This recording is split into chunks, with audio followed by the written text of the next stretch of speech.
So, anong masasabi mo sa kinakain mo ngayon na ako ang nag-order para Ito, sa'yo? masasabi ko, reward ko to sa sarili ko.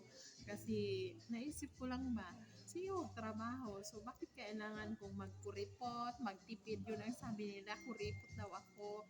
Nagtips, masyado daw akong nagkukuripot. Hindi nila alam. Kasi hindi naman nila 24 hours na sumasama sa akin kung anong ginagawa ko. So, ito ngayon, reward ko to sa sarili ko. Kasi Ah, 24 o sobra pa sa oras ang trabaho.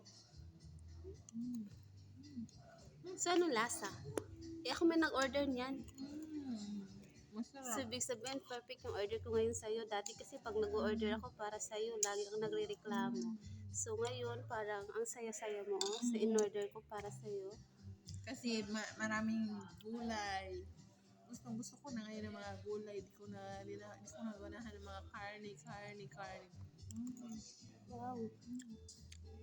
Oh, may reward ako niyan mamaya.